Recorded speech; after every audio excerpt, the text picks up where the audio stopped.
अ, शांति।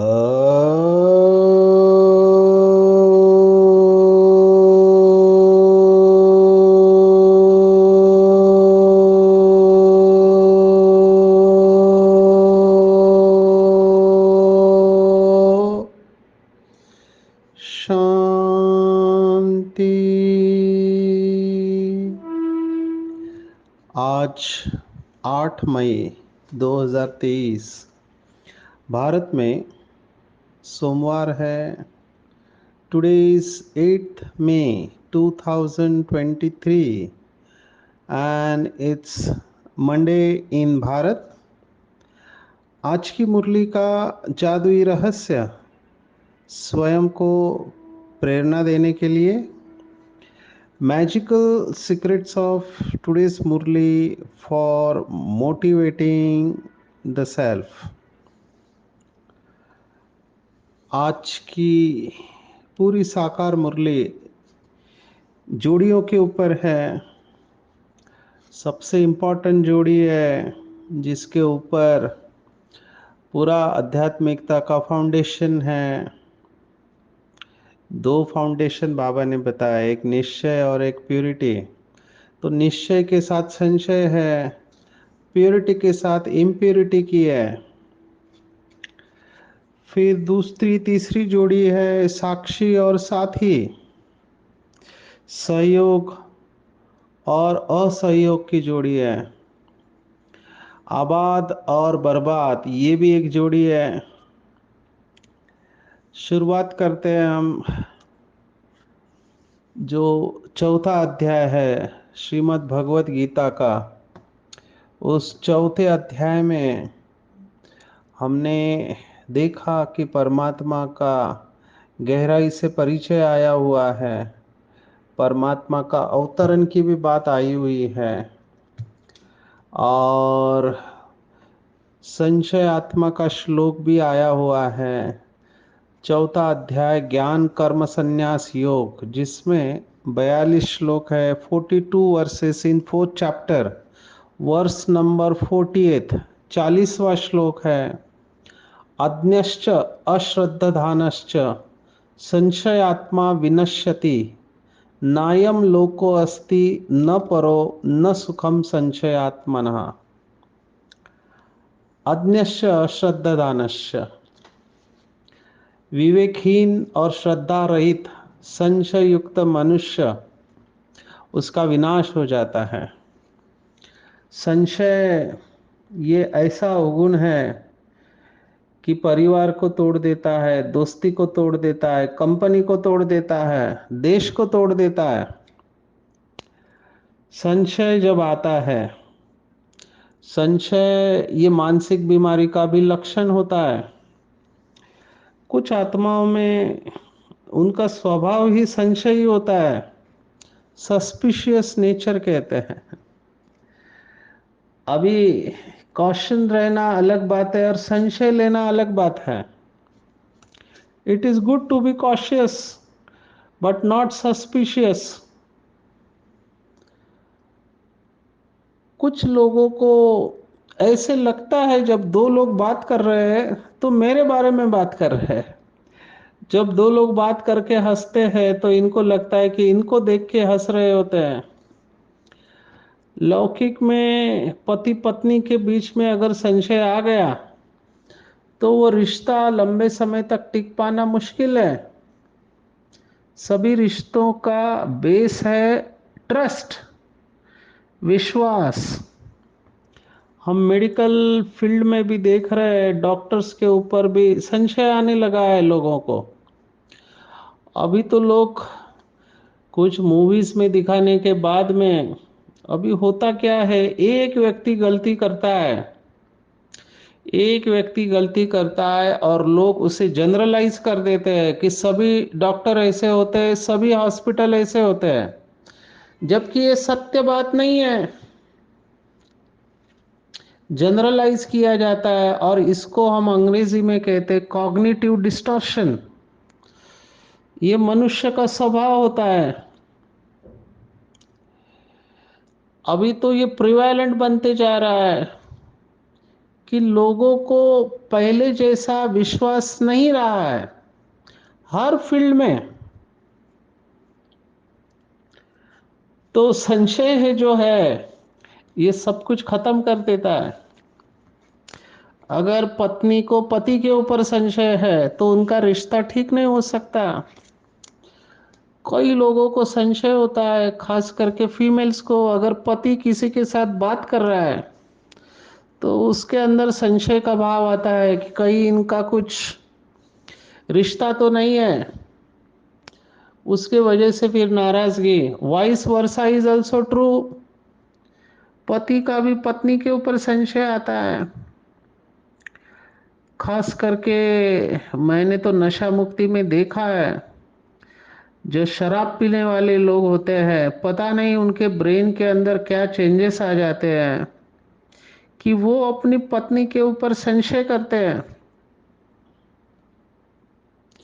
तो ये संशय बहुत बड़ी बीमारी है।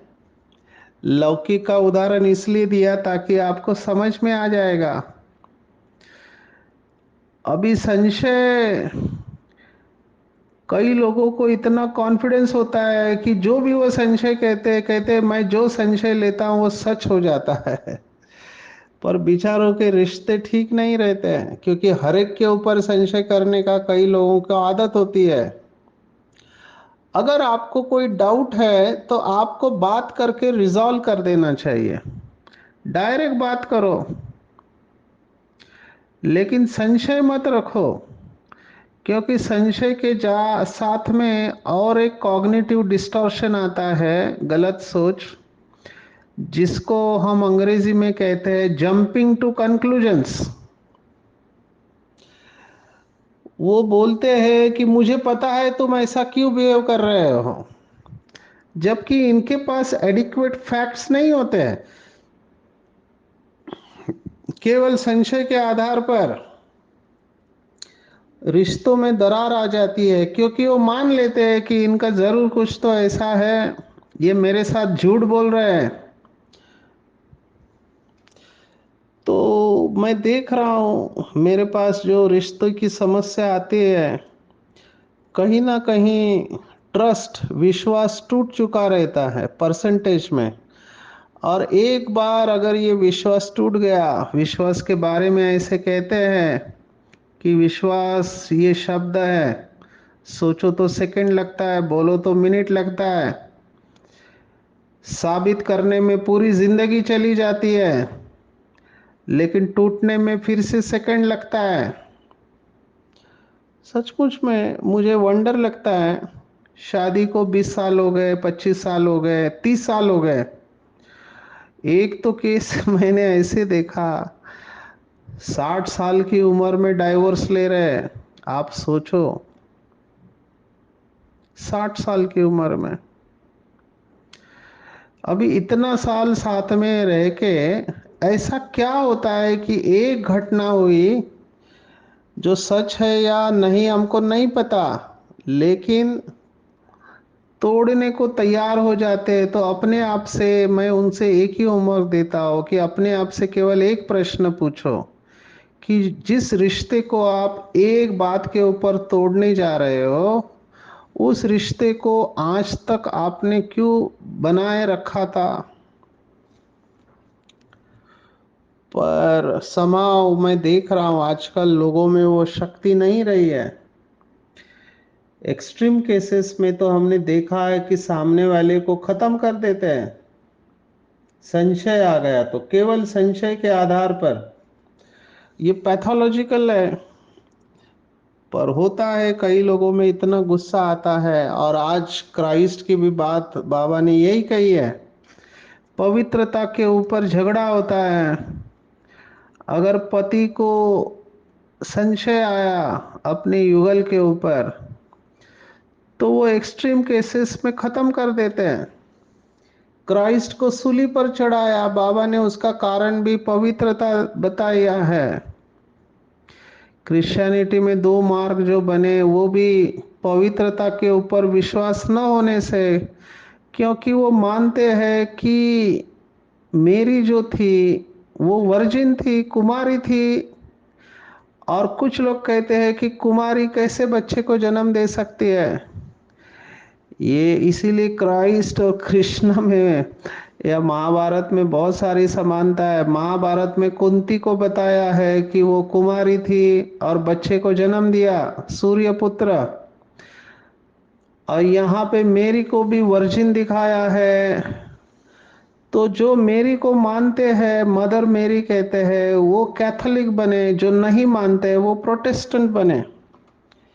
तो पवित्र आत्मा जब ऊपर से आती है तो वो पवित्रता का ही प्रचार प्रसार करेगी, तो उसके लिए उसको सूली पर चढ़ाया गया। आप सोचो। तो मैं संशय के ऊपर इतना क्यों ले रहा हूं, क्योंकि यही संशय जब स्पिरिचुअलिटी में आता है, बाबा ने इसके ऊपर पूरी मुरली चलाई है। या तो संशय है या तो निश्चय है। ये 40वां श्लोक स्पष्ट कहता है, नायम लोको अस्ति न परो न सुखम संशय आत्मना। मना न इस लोक में न परलोक में इनको सुख मिलता है। संशय माना विनाश, विनाश। अभी संशय किस में आ सकता है? आध्यात्मिकता में देखेंगे, गहराई में जाओ तो सबसे पहले खुद के ऊपर संशय आता है कि मेरा ड्रामा में पार्ट नहीं है, मेरा तो योगी नहीं लगता, मेरा अमृत वेला ठीक नहीं होता है, न मेरा बंधन कटता है, न मेरे संस्कार परिवर्तन होते हैं। बाबा ने मुझे चुना, शायद कोई गलती हो गई बाबा की। आज ही मुझे एक आत्मा ने मैसेज दिया कि मैं बाबा का हाथ छोड़ रही हूं। तो ये सब क्यों होता है? हमारा एक बहुत अच्छी आत्मा, रिसर्च साइंटिस्ट, इतने साल तक सेंटर पे रहा, अभी भी पीएचडी परस्यू किया है, राजयोग के ऊपर स्टडी किया है उस आत्मा ने। आखिर में एक दिन मैसेज लिखा सबको कि मैं बाबा का हाथ छोड़ रहा हूँ। बहुत अच्छा जर्नी रहा 25 साल बाबा के साथ। It was a conscious decision. तो कभी कभी समझ में नहीं आता है कि ये ड्रामा कैसे काम कर रहा है। पर वही जो बाबा ने कहा, साक्षी हो के ड्रामा को देखते रहो। ये साक्षी अवस्था मुझे बहुत अच्छी लगती है। पहले थोड़ा संकल्प तो चलता था, अभी बिल्कुल संकल्प नहीं चलता है, चाहे कुछ भी हो जाए। दो ही शब्द दिल से निकलते हैं, एक्यूरेट कल्याणकारी ड्रामा, नथिंग न्यू। तुरंत फुल स्टॉप लग जाता है। जब बाबा का एक बहुत पुराना बाबा का बच्चा जिसने बहुत सेवा की, अचानक बाबा का हाथ छोड़ दिया, मुझे पूरे भारत से, देश विदेश से मैसेज आए, क्या ये बात सच है? मैं उस समय नेपाल में था, तो मुझे भी पता नहीं था। मैंने मधुबन में फोन लगाया तो पता चला बात सच है। और सभी लोग पूछे कि ऐसा क्यों है, तो मैंने दो ही शब्द लिखा, नथिंग न्यू, एक्यूरेट कल्याणकारी ड्रामा। फुल स्टॉप लगा देना चाहिए। तो ये सब होगा। पहला संशय आएगा खुद के ऊपर कि मेरा ड्रामा में पार्ट नहीं है। ये खास करके जो और एम्बिशियस होते हैं ना, अति महत्वाकांक्षी, जिनका बहुत लक्ष्य बहुत ऊंचा होता है, वो फ्रस्ट्रेट हो जाते हैं, निराश हो जाते हैं, मेहनत करते हैं, संकल्प बदलने लगते हैं। तो पहला निश्चय होना चाहिए खुद के ऊपर। दूसरा, जो आज बाबा ने साकार मुरली में टच किया है कि मोस्ट बिलीवेड बाप हमें पढ़ा रहे हैं और हमें ज्ञान और योग सिखाकर वर्षा लेने के लिए तैयार कर रहे हैं। लेकिन अगर किसी बाबा के बच्चे के अंदर संकल्प भी आया, जैसे आज बाबा ने उस संशय का उदाहरण दिया है, क्या उदाहरण दिया है कि बाबा माताओं की इतनी महिमा क्यों करता है? वो भगवान है। भगवान को न्यूट्रल होना चाहिए, उसके लिए सभी बच्चे एक समान हैं। भगवान निष्पक्ष होना चाहिए। कई भाई मुझे बोलते हैं कि बहनें छोटी छोटी भी होती है, उनके पास एक्सपीरियंस नहीं होता है, लेकिन तुरंत उनको दीदी दीदी बोला जाता है। हम कितने भी पुराने हो जाए, हमको कोई दादा नहीं कहता है, ना हमको पूछा जाता है। सभी पावर्स तो बहनों के पास है, माताओं के पास है। तो हमारा क्या वैल्यू है इस समय? अगर आप देखो तो बहुत सारे जो कायदे भी बने हैं लौकिक के, वो माताओं और बहनों के फेवर में बने हुए हैं, जिसका गलत इस्तेमाल भी होता है कई केसेस में। तो भाइयों को अगर ऐसा आया संशय, तो बाबा ने कहा अपना विनाश कर देंगे। मुझे ये बात स्वीकार करने में शुरुआत में मुझे भी बहुत टफ लगता था। क्यों टफ लगता था? क्योंकि मैं देखता था कि इनके डिसीजन बहनों के इमोशनल होते हैं, लॉजिकल नहीं होते हैं। अभी डिफरेंस ऑफ ओपिनियन होती है, हर एक की डिफरेंस ऑफ ओपिनियन होती है। जैसे घर में डिफरेंस ऑफ ओपिनियन होती है, वैसे सेंटर पे भी डिफरेंस ऑफ ओपिनियन होती है। तो मुझे ऐसे लगता था कि मैं इतना अच्छा एडवाइस दे रहा हूँ, कोई मेरा सुन ही नहीं रहा है, ये अपने मन की कर रहे हैं। अभी ये देह अभिमान था। बाद में धीरे धीरे जैसे बुद्धि स्वच्छ होते गई, तो पता चला कि इनको निमित्त रखने वाला बाबा है, और बाबा ने बहनों को, माताओं को निमित्त रखा है, तो जिम्मेवारी बाबा की है।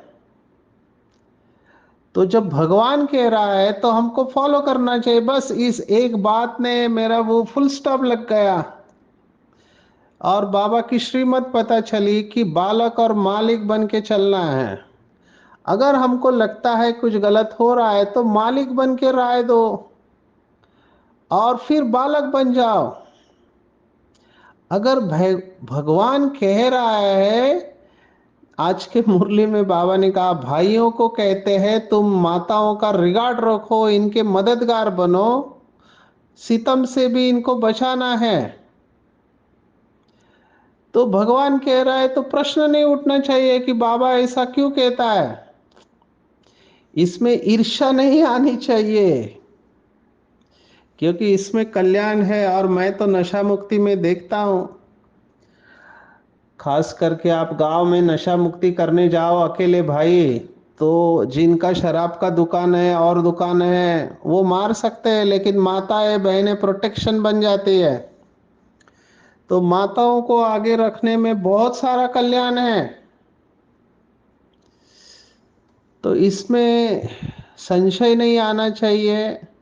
ना बाबा को ये कहना चाहिए कि बाबा आप ऐसा क्यों करते हैं। भगवान है, और भगवान को पता है कि वो क्या करते हैं। संशय भूत से विनाश को पाते हैं। बाबा ने कहा बाबा ऐसे क्यों करते हैं, बाबा माताओं की महिमा क्यों करते हैं, यह संकल्प आना भी संशय हुआ।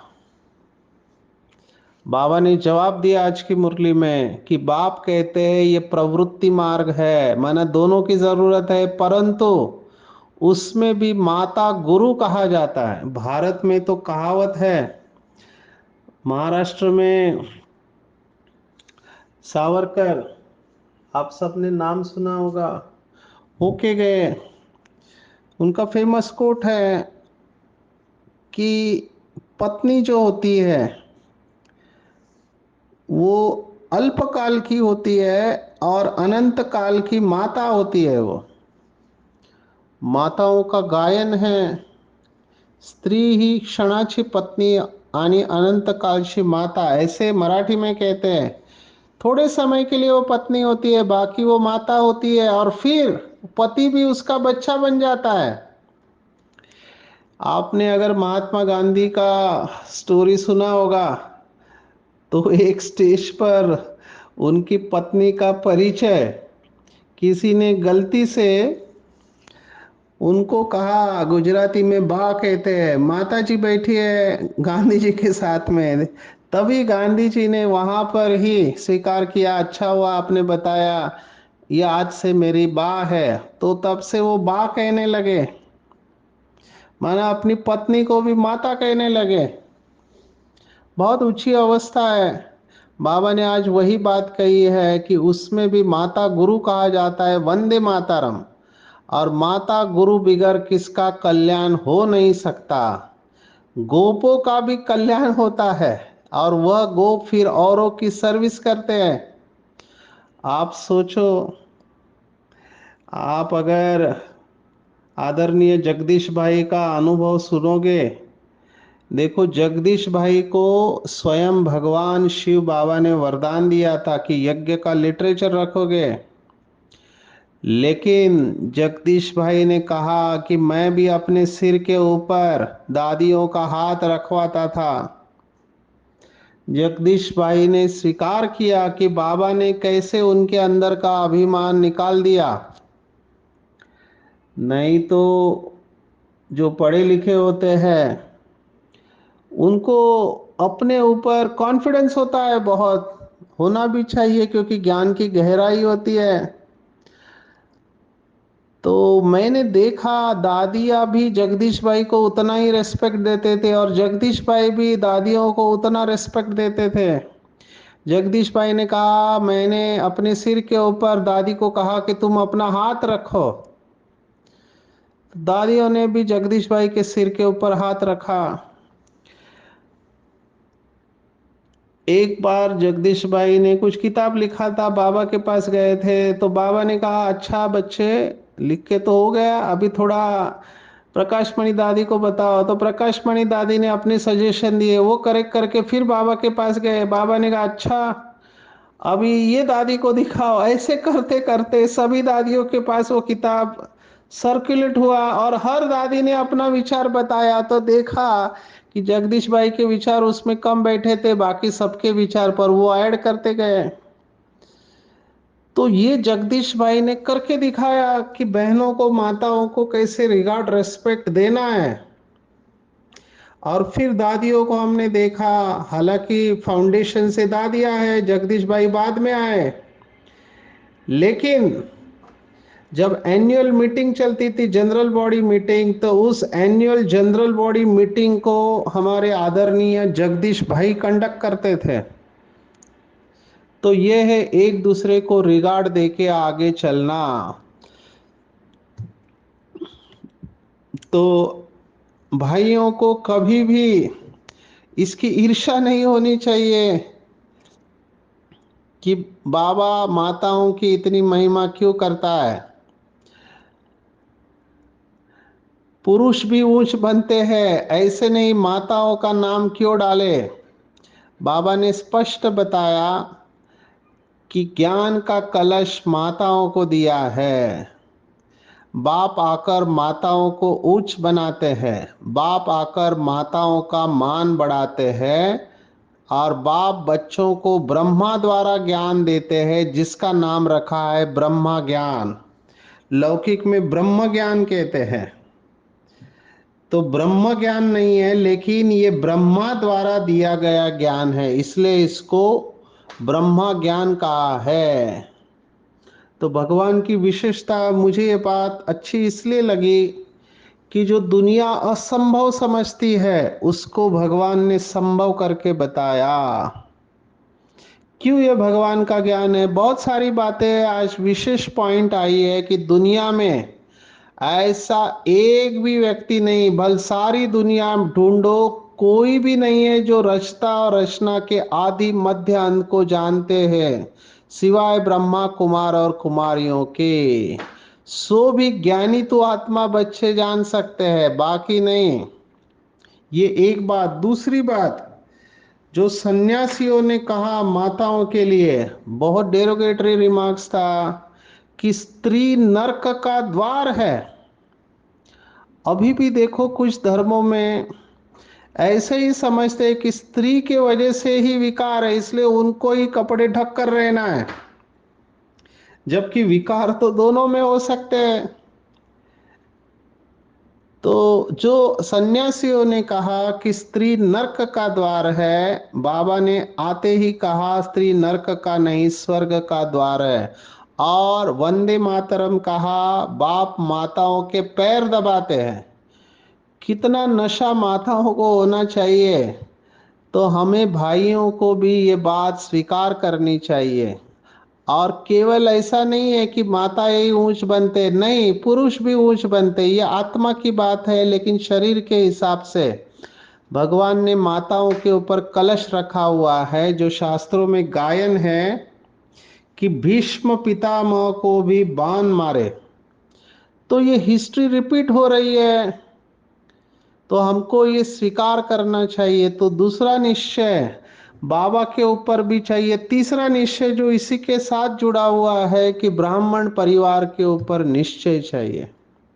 अगर उधर भी संशय आ गया, जैसे बाबा ने कुछ दिन पहले मुरली में कहा था कि नाराज हो जाते हैं, बीके भाई बहनों से नाराज होते, विशेष निमित्त आत्माओं से नाराज होके बाबा का हाथ छोड़ देते हैं, तो बाबा कहता है मैंने क्या बिगाड़ा तुम्हारा, तुम्हारा आपस का हिसाब किताब है, तुम मेरा हाथ क्यों छोड़ रहे हो। ये वैसे ही हुआ कि भाई बहनों का आपस में झगड़ा हुआ तो माँ बाप को छोड़ के चले गए। अभी माँ बाप ने कुछ नहीं किया, आपस का आपस में है, आप तो आप बाबा का हाथ क्यों छोड़ते हो। तो ब्राह्मण परिवार में निश्चय चाहिए। और आज का पूरा वरदान इसी के ऊपर है। मेरा फेवरेट शक्ति है ये। अष्ट शक्तियां मेरे वैसे भी फेवरेट है। और उस अष्ट शक्तियों में आज बाबा ने एक शक्ति को याद किया है। हम विहासा इस ट्रेनिंग प्रोग्राम में फुल डे इसके ऊपर सेशन लेते हैं। कोऑपरेशन, सहयोग, सहयोग की शक्ति। बाबा ने एक मुरली में कहा था एक दूसरे को सहयोग का नोट देना है। कितनी अच्छी बात कही थी। नोट देने से खुशी होती है। कौन सा नोट देना है, तो सहयोग का नोट देना है। बहुत गहरी बात आज बाबा ने कही है। बाबा ने यही बात अलग अलग मुरलियों में अलग अलग भाव से कही हुई है, इसलिए मुझे बहुत पसंद है।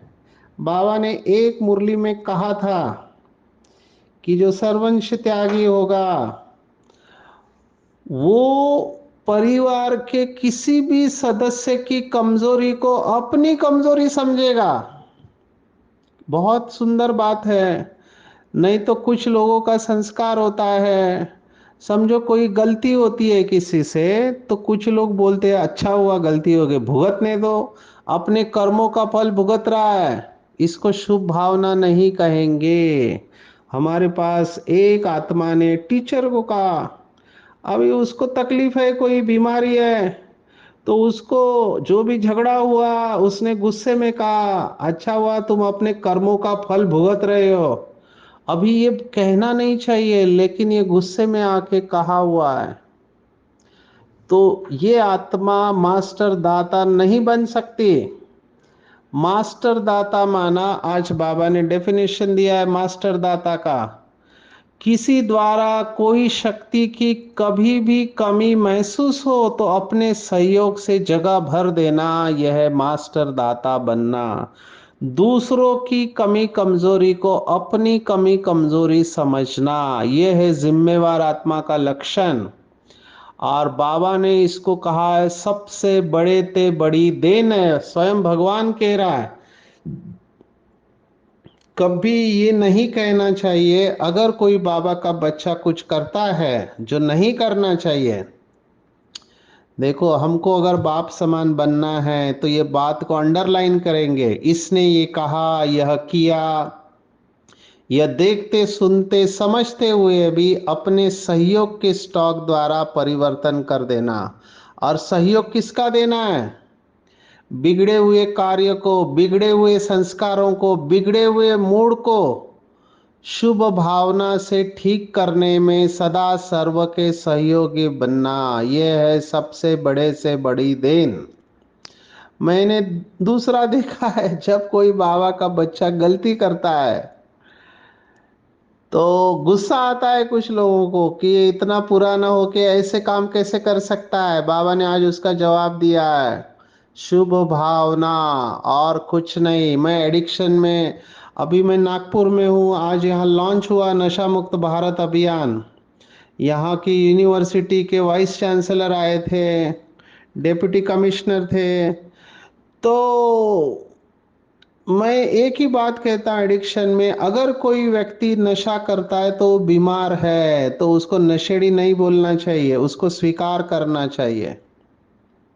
अगर कोई बीमार व्यक्ति है तो उसको डांटा नहीं जाता है, उसका इलाज किया जाता है, तो उनको स्वीकार करना है। ऐसे ही संस्कारों की भी बीमारी है, और बीमारी को दवाई की जरूरत होती है, मदद की जरूरत होती है। आजकल मूवीज में भी ये बात बताई जाती है, अगर कोई ऐसा करता है तो कहते गेट वेल सुन, जल्दी ठीक हो जाओ, भगवान आपको ठीक करे जल्दी। तो ऐसे सीन को देखना है तो साक्षी अवस्था के स्टेज पर जाओ, तो सदा हर्षित रहेंगे। आज पूरे मुरली में निश्चय को पक्का करेंगे, खुद में निश्चय, ब्राह्मण परिवार में, ड्रामा में और बाप में निश्चय पक्का करेंगे, तो हर कर्म में हमारी विजय है और हमारी प्यूरिटी के परसेंटेज बढ़ते जाएंगे, खुद भी पवित्र रहेंगे और औरों को भी पवित्र बनाने में बाप की मदद करेंगे। अच्छा, ओम शांति।